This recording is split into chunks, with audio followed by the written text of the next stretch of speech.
નમસ્કાર વિદ્યાર્થી મિત્રો, ફરી એકવાર સ્વાગત છે આપ સર્વેનો આપણી મનપસંદ YouTube channel chemistry by Nimesh sir ઉપર।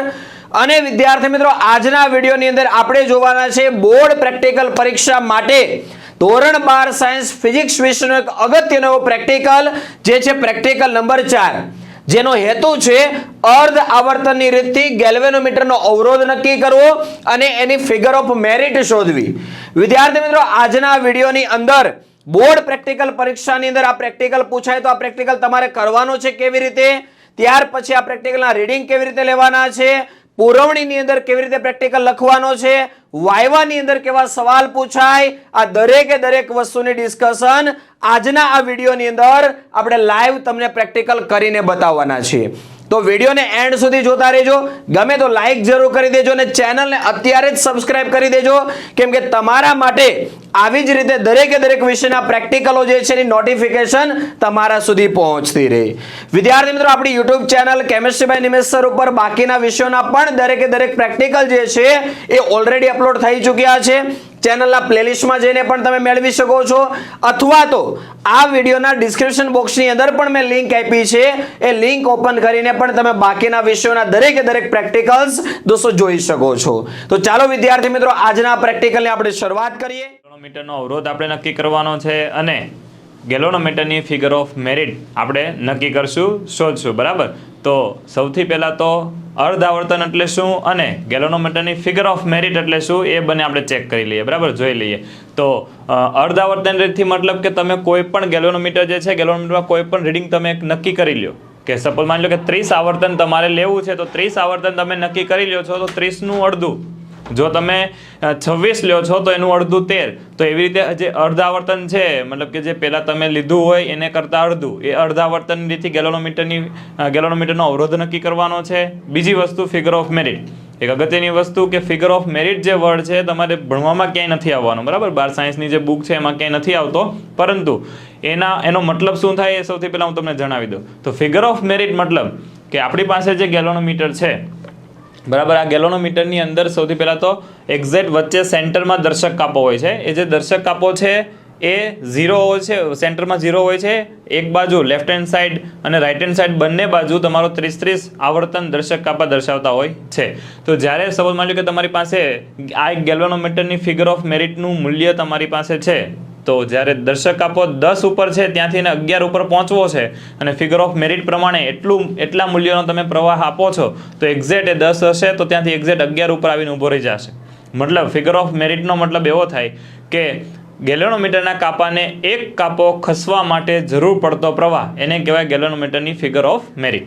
તો હવે ગેલ્વેનોમીટર જે છે એ પેલા સાધનો જોઈ લઈએ આપણે કે ગેલ્વેનોમીટરની અંદર વચ્ચે દર્શક કાપો હોય, જેમ હમણાં કીધું, બંને બાજુ 30 કાપા હશે, એક પ્લસ પોઝિટિવ ટર્મિનલ હશે, એક નેગેટિવ ટર્મિનલ હશે, તો આ એક ગેલ્વેનોમીટર છે। બીજી વસ્તુ, ગેલ્વેનોમીટર સંવેદનશીલ હોય। શા માટે? તમે 12 સાયન્સની ચોપડીમાં તમે ભણી ગયા છો કે જે ગેલ્વેનોમીટરનું ગૂંચળું હોય છે એ નળાકાર ઉપર ગૂંચળું વીંટાળેલું હોય અને એની ઉપર જે દર્શક કાપા સાથે જે ઉપર આ રીતે રાઉન્ડમાં એક ગૂંચળું લગાડેલું હોય એ બહુ જ બારીક હોય છે, બરાબર, બહુ જ પતલું હોય છે। તો એની સાથે ગેલ્વેનોમીટરનો દર્શક કાપો હોય, તો એ જે બહુ પતલો વાયર છે એની સાથે જો થોડોક પણ પ્રવાહ આવશે માઇક્રોમીટરના ક્રમનો, તો પણ એમાં ડિસ્પ્લે થશે, કારણ કે બહુ નાનો તાર છે। તો વધારે જ્યારે તમે એમાં પસાર કરી દેશો તો ગેલ્વેનોમીટર બળવાની પણ સંભાવના રહી છે, એટલા માટે એ થોડોક પણ પ્રવાહ હશે એ માપી શકે છે, એટલા માટે આના ગેલ્વેનોમીટરને આપણે સંવેદનશીલ કહીએ છીએ, બરાબર।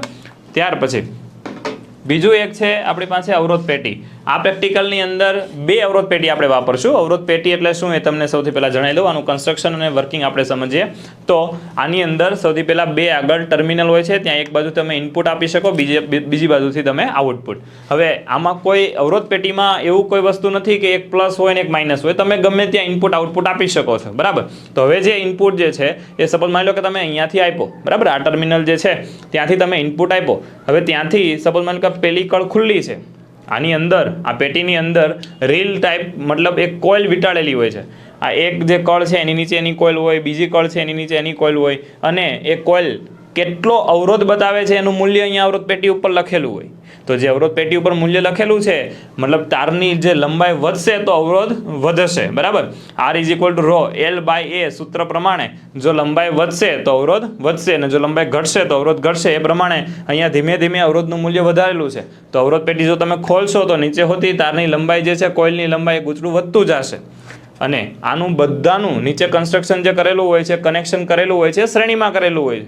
તો તમે જે કળ ખોલો છો, આ સપોઝ માનો કે પહેલી કળ ખુલ્લી છે તો અહીંયાથી તાર ઇનપુટ થશે, અહીંયાથી પ્રવાહ ઇનપુટ થશે, પછી નીચે કોઇલમાં જશે. જો કળ જોડેલી છે તો સીધો પ્રવાહ આગળ જતો રહેશે. પાછી જો કળ ખુલ્લી છે તો એ પાછો એ નીચે પ્રવાહ પસાર થશે, નીચે કોઇલમાંથી પસાર થઈને પાછો ઉપર આવી જશે, બરાબર. એમ જેટલી કળ ખુલ્લી હશે એમાં એ નીચે જશે, કોઇલને મળશે પ્રવાહ અને પાછો ઉપર આવી જશે.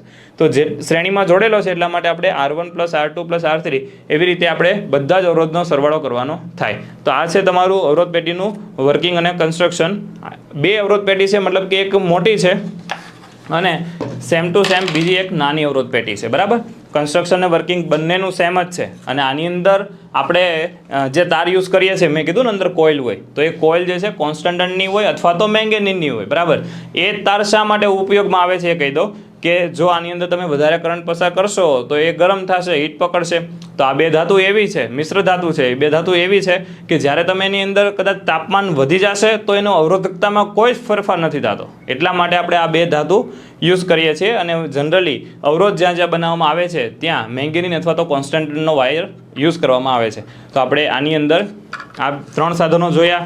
ત્યાર પછી બધા જ આની પહેલાંના વિદ્યુત પરિપથના જે પ્રેક્ટિકલ હતા એમાં સૌથી પહેલાં આપણે બેટરી એલિમિનેટર જોતા હતા. બેટરી અને બેટરી એલિમેન્ટમાં શું ફરક છે એ પણ આપણે જોયું.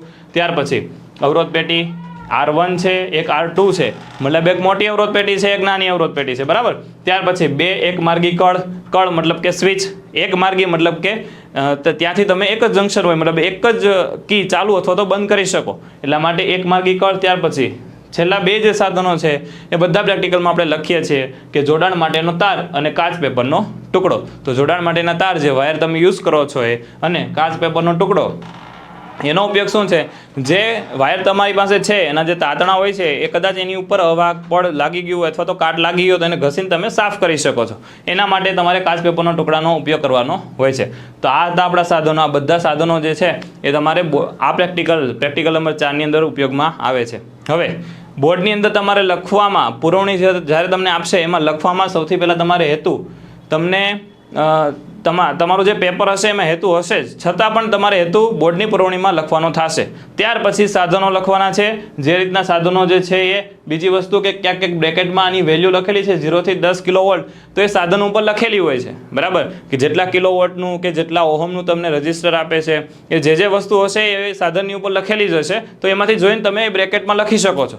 એટલે એક આ લખવાનું તમે ભૂલશો નહીં. તો એક તો હેતુ, ત્યાર પછી સાધનો. બીજી વસ્તુ કે જે આ પ્રયોગ પદ્ધતિ જે છે એ તમારી લખવાની આવતી નથી, પણ તમે પરફોર્મ કરશો એટલા માટે જાણકારી માટે છે, પણ બોર્ડની પુરવણીમાં પ્રયોગ પદ્ધતિ લખવાની આવતી નથી. ત્યાર પછી આપણે વિદ્યુત પરિપથ જોશું, બરાબર. વિદ્યુત પરિપથ મતલબ કે જે આપણે આખું સેટઅપ કરવાના છીએ તો એ સેટઅપ કઈ રીતે, ક્યાંથી ક્યાં વાયર જોડશું, ક્યાં પ્રવાહ જશે એ સમજીએ હવે, બરાબર. પહેલાં આપણે બેટરી એલિમિનેટરથી સ્ટાર્ટ કરશું. તો બેટરીનો સિમ્બોલ તમને ખબર છે, એક મોટી લાઈન, એક નાની લાઈન, મતલબ કે પ્લસ વિદ્યુતભાર, એક માઇનસ વિદ્યુતભાર, બરાબર. ત્યાંથી સર્કિટ આપણી આગળ વધશે. એની અંદર સૌથી પહેલાં બે અવરોધ પેટી મેં કીધી હતી તમને, તો બે અવરોધ પેટી આપણે જોડશું. પહેલી જે છે અવરોધ પેટી, બરાબર, એ તમારી મોટી અવરોધ પેટી છે, એટલે કે એને કહેવાય છે R1. અને ફરજિયાત તમારે લખવું પડશે ત્યાં કે મોટો અવરોધ, બરાબર. મોટો અવરોધ અથવા તો મોટી અવરોધ પેટી, બેમાંથી તમે જે લખો એ ચાલશે. ત્યાર પછી એની સાથે કળ મતલબ કે સ્વિચ, એને હોતી આપણે સિમ્બોલ દર્શાવવાનો છે કે, અને બ્રેકેટમાં તમે કળ લખો તો પણ ચાલશે. ત્યાર પછી ત્યાંથી આપણે આગળ સર્કિટ દોરીએ. નીચે એક નાની અવરોધ પેટી આવશે, એને કહીએ છીએ આપણે R2, અને ત્યાં લખવાનું છે તમારે નાનો અવરોધ. અને ત્યાંથી એક આ અવરોધ પેટીને કંટ્રોલ કરવા માટે, ચાલુ બંધ કરવા માટે એક કળ ત્યાં જોડવાની છે. અને વચ્ચે જે ગેલ્વેનોમીટરની ફિગર ઓફ મેરિટ અને અવરોધ શોધવાનો છે એના માટે વચ્ચે એક ગેલ્વેનોમીટર આપણે જોડવાનું છે. તો એક ગેલ્વેનોમીટર G, બરાબર, એનો પ્લસ માઇનસ એના ધ્રુવો બને. તો આ જે છે આખી સર્કિટ થઈ ગઈ, બરાબર. આ રીતની સર્કિટ તમારે આખા વાયર છે જોડવાના થાય. તો હવે કદાચ તમને એવું થાય કે અહીંયા લંબ છે ત્યાંથી વાયર કઈ રીતે જોડવો, ઉપર જાય છે નીચે જાય છે, જો ન સમજાય તો તમને હજી એક થોડુંક તમને ડીપમાં સમજાવી દઉં કે જે અહીંયા ગેલોનોમીટર છે ત્યાંથી આ બાજુ લેફ્ટ હેન્ડ સાઈડ 2 વાયર નીકળશે, રાઈટ હેન્ડ સાઈડે 2 વાયર નીકળશે. જે અહીંયાથી 2 વાયર નીકળશે એ સીધો અહીંયા બેટરીમાં જશે. એવી જ રીતે બીજો વાયર છે અહીંયા નીચે આર બોક્સમાં જશે, નાના આર બોક્સમાં. એવી જ રીતે અહીંયાથી 2 નીકળશે, બંને વાયર કળમાં જ જશે અહીંયા. તો તમારે જે વિદ્યુત પરિપથમાં જ્યારે તમે સર્કિટ જોડતા હોય, વાયરથી તમે જોડતા હોય ત્યારે તમારે આ રીતે જોડવાનું થશે. જે ડ્રો કરવાની છે પુરવણીમાં એ રેડ પેનથી મેં કરેલી છે એ રીતે કરવાની થશે. અને જે વાયર તમે જોડશો કદાચ ન સમજાય એટલા માટે મેં તમને શોર્ટથી એક વાયર તમને જોડીને બતાવેલો છે. તો તમારે આ રીતે વાયર જોડવાના થશે, બરાબર. આ આપણો થઈ ગયો વિદ્યુત પરિપથ. ત્યાર પછી આપણે જે વિદ્યુત ચાલક બળ મતલબ કે જે તમે બેટરી એલિમિનેટર યુઝ કરો છો એની અંદર કેટલા વોલ્ટેજ રાખશો, તો આપણે આ પ્રયોગમાં 2 વોલ્ટેજ રાખવાના છે. ત્યાર પછી ગેલોનોમીટરનું પૂર્ણ સ્કેલનું કાપા, બરાબર. કાપાની સંખ્યા તમારા સ્કૂલમાં તમે પ્રયોગ કરતા હશો ત્યાં અથવા તો બોર્ડમાં ક્યાંક બીજે જશો ત્યાં બધી જગ્યાએ ગેલોનોમીટરમાં 30 કાપા જ હશે, બરાબર. લેફ્ટ હેન્ડ સાઈડ 30 કાપા હશે, રાઈટ હેન્ડ સાઈડ 30 કાપા હશે. એટલે અહીંયા કે ત્યાં તમારે 2 ખાલી જગ્યા છે તમારે ફિક્સ યાદ રાખી લેશો તોય ચાલશે કે અહીંયા તમારે 30 કાપા જ હશે, બરાબર. આ 2 વસ્તુ તમારે ધ્યાનમાં રાખવાની છે. હવે આપણે જેટલી આ જે વસ્તુ તમે જોઈ લીધી એ જ પ્રમાણે અને જે સર્કિટ ડાયાગ્રામ જોયો તો એ પ્રમાણે આપણે આખું વિદ્યુત પરિપથ જોઈન્ટ કરશું અને ત્યાંથી રીડિંગ લઈશું. એ રીડિંગ લઈને પછી આપણે જે અવલોકન ટેબલ છે આપણું એ અવલોકન ટેબલ ઉપર આપણે બધા રીડિંગ પુટ કરવાના છીએ, બરાબર. આપણો આખો થઈ ગયો વિદ્યુત પરિપથ, બરાબર છે. જે રીતે મેં હમણાં તમને એક્સપ્લેન કર્યું કે આખી જે તમને વિદ્યુત પરિપથ રચના તમને બતાવેલી છે, બરાબર. એ જ પ્રમાણે પહેલાં તમે સાધન ગોઠવી દો કે ઉપર ગેલોનોમીટરની ઉપર એક મોટી અવરોધ પેટી કળ, એની નીચે એક નાની અવરોધ પેટી અને કળ. હવે એની પછી એક ખાસ વસ્તુ જોવાની છે કે ગેલોનોમીટરનો જે દર્શક કાપો છે એ 0 ઉપર છે કે કેમ. જો 0 ઉપર નથી તો તમે સૌથી પહેલાં અહીંયા જે સ્ક્રૂ છે એનાથી તમે સેજ સ્ક્રૂ ડ્રાઈવરથી ફેરવીને 0 ઉપર લાવી શકો છો. ત્યાર પછી હવે આનો વાયર કઈ રીતે જોઈન્ટિંગ કરેલું છે એ તમને બતાવી દઉં કે બેટરીનો જે છે એક છેડો અહીંયા ઋણ ધ્રુવમાંથી આપણે એક મોટી અવરોધ પેટીમાં જોડશું. ત્યાર પછી એનો જે બીજો પોઈન્ટ ટર્મિનલ છે ત્યાંથી કળમાં. હવે ગેલોનોમીટરમાં ત્યાં મેં તમને બતાવ્યું હતું કે 2 છેડા નીકળશે. એ જ રીતે એક કળ જશે K1માં અને એક બીજો છેડો જશે K2માં. ત્યાંથી કળમાંથી જશે નાની અવરોધ પેટીમાં, નાની અવરોધ પેટીમાંથી ફરીથી એક વાયર જશે ગેલોનોમીટરના પ્લસમાં અને ત્યાંથી બેટરીના પ્લસમાં જશે. આ રીતે આપણે આખો વિદ્યુત પરિપથ પહેલાં જોડશું.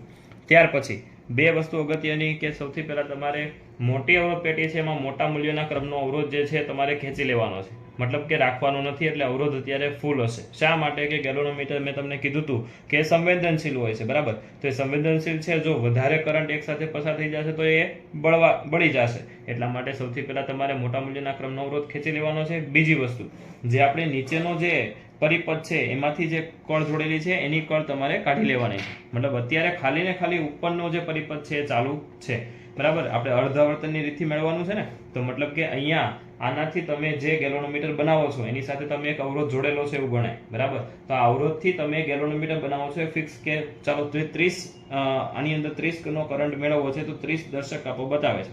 એનું અર્ધાવર્તન તમને મળે 15. તો એવી રીતે અત્યારે આપણે સૌથી પહેલું રીડિંગ લેવાના છીએ 26 ઉપર, બરાબર. જોઈએ, જો અત્યારે મેં 5000 ઓહમ મોટા મૂલ્યના ક્રમનો અવરોધ ખેંચેલો છે, બરાબર છે. હવે આપણે બેટરી જે છે આપણે સ્ટાર્ટ કરશું એટલે તમે જોઈ શકો છો.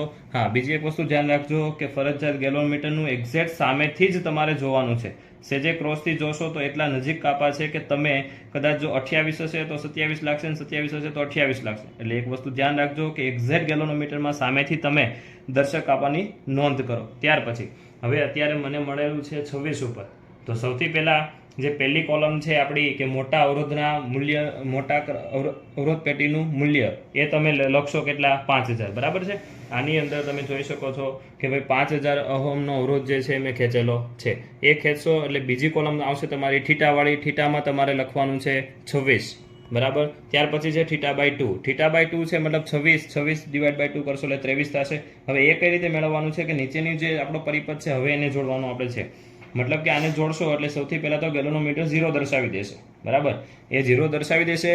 હવે આમાંથી એવા મૂલ્યનો નાની અવરોધ પેટીમાંથી એવા મૂલ્યનો અવરોધ ખેંચવાનો છે કે તમને 26નું અડધું એટલે કે 13 મળે, બરાબર. 13 દુ 26 થાય, તો 13 મળે ત્યાં સુધી તમારે ખેંચવાનું થશે. તો અંદાજિત તમે સૌથી પહેલાં ખેંચો. સપોઝ માની લો કે મેં 100 ખેંચ્યા, બરાબર. તો કદાચ 12 મળ્યું. હવે થોડું ખેંચી લઉં, બરાબર. તો આપણને એક્ઝેક્ટ 13 મળવો જોઈએ. તો અત્યારે જે છે એ મને 13 મળી ગયો છે, બરાબર છે. તો આ જે છે આ તમને 13 મળ્યો છે, મને કેટલા એ મળ્યો છે 120 ઉપર, બરાબર. તો જે 120 જે તમને મળ્યું, બરાબર, એ 120 તમારું θ/2 ની પછી જે નાનો અવરોધ છે શન્ટ, એ શન્ટ હોતી કહેવાય છે, ત્યાં તમને બીજો એક રીડિંગ મળી ગયું. ત્યાર પછી ફરીથી જ્યારે તમે બીજું રીડિંગ લેવાનું સ્ટાર્ટ કરો છો ત્યારે ફરીથી આને પહેલાં કાઢી નાખવાનું છે અવરોધ, એટલે એ કાઢી નાખશો એટલે ફરીથી આ 26 ઉપર આવી જશે. અને બીજી વસ્તુ, આને હવે તમારે પુટ નથી કરવાનું, બરાબર. ત્યાર પછી હવે આને એવા મૂલ્યોનો અવરોધ ખેંચવાનો કે તમને બીજું એક રીડિંગ મળી શકે. એ અંદાજિત તમે તમારી રીતે મેળવી શકો. પણ આની અંદર એક ધ્યાન રાખજો કે બેકી સંખ્યાવાળું રીડિંગ તમે પસંદ કરજો તો તમને એનું અડધું કરતાં ફાવે, બરાબર. મતલબ કે 30નું અડધું 15, 28નું અડધું 14, એવી રીતે 26નું 13, એવી રીતે તમે કોઈ બેકી સંખ્યા પહેલાં રાખજો, પછી એનું અડધાવર્તન મેળવજો, બરાબર. હવે સપોઝ માની લો કે હું એક બીજું રીડિંગ લઉં છું. અત્યારે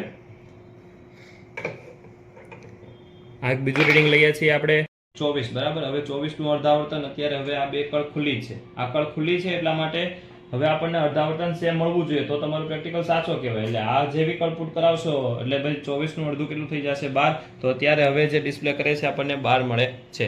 હવે એ 12 થઈ ગયા. ત્યાર પછી હવે ફરીથી ત્રીજું રીડિંગ લેવાનું, તો ફરીથી આને કાઢી નાખવાનું. હવે આમાં પછી કંઈ કરવાનું રહેતું નથી, કારણ કે દર વખતે અર્ધાવર્તનનું અથવા તો જે શન્ટનું મૂલ્ય છે તમારું સેમ રહેવાનું છે, બરાબર. ફરીથી જો 500 નો ડિફરન્સ આવતો હશે તો ફરીથી તમે જ્યારે 500 કાઢી નાખશો, બરાબર, તો આ 500 મેં કાઢી નાખ્યો, તો હવે પાછો જે 24 હતો એની જગ્યાએ 22 થઈ ગયો. તો ફરીથી આગળ પુટ કરાવશો એટલે અહીંયા સેમ રહેશે. તો સેમ રહેશે તો ફરીથી તમને એ જ રીતે તમે 2-4 રીડિંગ તમે લઈ શકો છો, બરાબર. ગુજરાતના શ્રેષ્ઠ શિક્ષકોની ટીમ દ્વારા એક શ્રેષ્ઠ શિક્ષણ મેળવી તમે પણ તમારા રિઝલ્ટને શ્રેષ્ઠ બનાવો. નમસ્કાર વિદ્યાર્થી મિત્રો, સ્વાગત છે આપ સર્વેનું chemistry by Nimesh sir platform પર, જ્યાં તમને મળશે દરેક બેચીસ ઓનલાઈન તથા ઓફલાઈન બંને માધ્યમમાં, એ પણ બધા જ વિષય, જેમ કે NEET dropper batch, ReNEET batch, NEET regular batch, board plus GUJCET batch, special GUJCET batch, NEET crash batch, July repeater batch.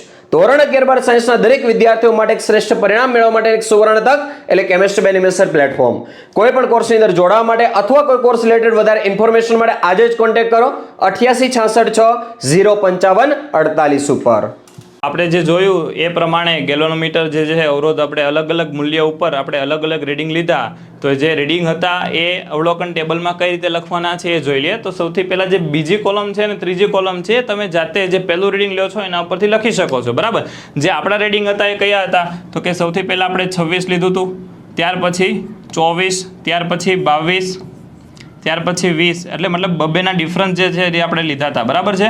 બીજી વસ્તુ કે જે થીટા લ્યો છો એ બને ત્યાં સુધી બેકી સંખ્યામાં જ લેજો, કારણ કે એનું અર્ધાવર્તન તમારે મેળવવાનું છે, તો એનું અડધું કરવામાં અથવા તો ગેલ્વેનોમીટરની અંદર કાપા જોવામાં તમને સરળતા રહે એટલા માટે આ બેકી સંખ્યા લેવાની. એનું અડધું મતલબ 26નું અડધું કેટલું થશે આપણે 13, 24 એટલે કે 12, ત્યાર પછી 11 અને 10, 9. આ રીતે તમારે આ બે કોલમ તમે ફિક્સ બનાવી શકો છો. ત્રીજી વસ્તુ, ટેબલ જે છે યાદ કરી રાખવાનું, θ ને θ/2 મેં કીધું એ રીતે લખાઈ ગયું. બીજી વસ્તુ કે 26 લાવવા માટે જેટલો અવરોધ કાઢવો પડે એ તમારે અહીંયા લખવાનો, અને 13 લાવવા માટે જેટલો અવરોધ કાઢવો પડે અહીંયા લખશો, બરાબર. અહીંયા લખશો એટલે ફરજિયાત મોટા અવરોધમાંથી જ તમારે કાઢવું પડશે. એવી જ રીતે જો અહીંયાથી લખશો તો તમારે નાનો અવરોધ અથવા તો શન્ટ અવરોધ, બેમાંથી તમે કોઈ પણ કહી શકો, બરાબર. નાની અવરોધ પેટી અથવા તો શન્ટ. તો 13 લાવવા માટે જેટલો અવરોધ ખેંચવો પડે છે અહીંયા લખવાનો છે, અને 26 લાવવા માટે જેટલો અવરોધ ખેંચવો પડે છે આ બાજુ લખવાનો, બરાબર. તો આપણે જે છે સ્ટાર્ટિંગ કર્યું હતું રીડિંગ, ક્યાંથી કર્યું હતું આપણે 5000 થી, તો આપણું રીડિંગ અહીંયા શું આવશે 5000, અને ત્યાર પછી આપણે 500 નો ગેપ લીધો, મતલબ વધારતા ગયા હતા એટલે આપણે 24, 22 એવી રીતે મળતું ગયું હતું. તમારે એક્ઝામની અંદર પહેલું રીડિંગ આખું આ રીતે લેવાનું છે અહીંયા S સુધી, પછી આ બે ગણતરી તમે પાછળથી કરશો તો ચાલશે. ફરીથી બીજું રીડિંગ અહીંયા સુધી, મતલબ કે આ પહેલું લીધું પછી એનું અર્ધાવર્તન મેળવવાનું, તો આપણને અર્ધાવર્તન કેટલું મળ્યું હતું 120. એવી જ રીતે બીજું 5500 હતો આપણો અવરોધ, એનું પણ કેટલું મળ્યું હતું 120. આવી રીતે આપણે બધા રીડિંગ જે છે એ આપણે 500 અહીંયા આપણે પ્લસ આવ્યા હતા, અને અહીંયા બધામાં એનો અર્ધાવર્તન કેટલો મળ્યો હતો 120, બરાબર. ચોથું રીડિંગ અને ત્યાર પછી લાસ્ટ 5મું રીડિંગ, બરાબર. તો આ રીતે આપણા બધા રીડિંગ અહીંયા આવી ગયેલા હતા. ત્યાર પછી જે આ મૂલ્ય આપણને બધા મળ્યા છે તમે આની અંદર ગણતરી કરીને અને આમાં તમારે મૂકવાના થાય. હમણાં આપણે ગણતરીની અંદર આખે આખું પાર્ટ જે છે ગણતરીમાં આપણે જોઈએ, બરાબર. પણ આ જે છે એક આખે આખું આ કોષ્ટક થઈ ગયું. બીજી વસ્તુ કે જે શન્ટનો અવરોધ છે બધો સેમ મળવો જોઈએ તો તમારો પ્રેક્ટિકલ સાચો. કારણ કે ગેલ્વેનોમીટર જે તમે યુઝ કરો છો આખા પ્રયોગ દરમિયાન, મતલબ કે પાંચે પાંચ રીડિંગની અંદર તમે ગેલ્વેનોમીટર ચેન્જ નથી કરતા. તો નથી કરતા મતલબ કે એનો અવરોધ ચેન્જ ન જ થવો જોઈએ, બરાબર. જેનું અર્ધાવર્તન છે એ ચેન્જ ન થાય તો તમે કહી શકો કે તમારો આખો પ્રયોગ સાચો છે. તો એક વસ્તુ ધ્યાન રાખજો કે જે આ શન્ટનો અવરોધ છે એ બધા જ મૂલ્ય તમારા સેમ આવવા જોઈએ. કદાચ 4 રીડિંગ સેમ આવ્યા અને પાંચમામાં કદાચ 110 આવ્યું તો કદાચ ચાલી શકે, પણ મેજોરિટી રીડિંગ જે છે તમારે કેવા હોવા જોઈએ? સરખા. તો તમારો પ્રયોગ કેવો કહેવાય? સાચો, બરાબર. હવે ત્યાર પછી જે ગણતરી પાર્ટ છે એ આપણે જોઈએ. ગણતરીની અંદર જે સૂત્ર આપણે જે ટેબલમાં લાસ્ટ ટુ સેકન્ડ અને લાસ્ટ કોલમ હતી એ જ કોલમની મુજબ તમારે અહીંયા આખી ગણતરી કરવાની થાય. તો આપણે એક ગણતરી કરીએ એવી રીતે તમારે જે 5 રીડિંગ છે તો તમારે પાંચે પાંચની ગણતરી કરવાની છે, બરાબર. તો સૌથી પહેલાં અહીંયા G = RS ના છેદમાં R - S, બરાબર. તો આપણો R કેટલો હતો? સૌથી પહેલાં G = 5000 ગુણ્યા આપણો S મતલબ કે જે શન્ટ હતો એ આપણને કેટલો મળ્યો હતો? 120. દર વખતે જે સરખો મળ્યો હતો એ લેવાનો. ત્યાર પછી છેદમાં 5000 - 120, બરાબર. તો આ જે છે એની ગણતરી તમે કરશો એટલે તમને જે જવાબ મળે છે કેટલો આવશે? 122.9. આ મને પહેલું રીડિંગ મળ્યું. એવી જ રીતે તમારે બીજું કરવાનું છે, ત્રીજું કરવાનું છે, ચોથું. એટલે પાંચે પાંચ રીડિંગની તમારે ગણતરી કરવાની. ત્યાર પછી એ પાંચે પાંચનો જે જવાબ તમને મળે છે, બરાબર, આ જે જવાબ મળશે ઓહમમાં મળશે. એ જે જવાબ મળે છે પાંચે પાંચની સરેરાશ લઈને જે જવાબ ફાઇનલ આવે એ તમે અહીંયા મૂકશો એટલે તમને ગેલ્વેનોમીટરનો અવરોધ મળશે, બરાબર. આ સરેરાશ શા માટે લેવાની છે? તો કે જે તમે અલગ અલગ રીડિંગ લીધા છે એનું સરેરાશ લેશો એટલે એક્ઝેક્ટ પ્રોપર રીડિંગ મળશે કે હકીકતમાં આનો અવરોધ આટલો જ છે, આની કરતાં વધારે નહીં, આની કરતાં ઓછોય નહીં, બરાબર. એટલા માટે સરેરાશ લેવાનું હોય છે. એટલા માટે આપણે 5 રીડિંગ લઈએ છીએ, બરાબર. ત્યાર પછી જે બીજી જે આપણી ગણતરી છે એ છે આપણી ગેલ્વેનોમીટરની ફિગર ઓફ મેરિટ, બરાબર. ફિગર ઓફ મેરિટ જે છે એની અંદર K માટે K = E એટલે બેટરીનો જે વિદ્યુત ભાર, મતલબ બેટરી જે છે આપણે કેટલા વોલ્ટેજ ઉપર રાખી હતી? 2 વોલ્ટેજ ઉપર.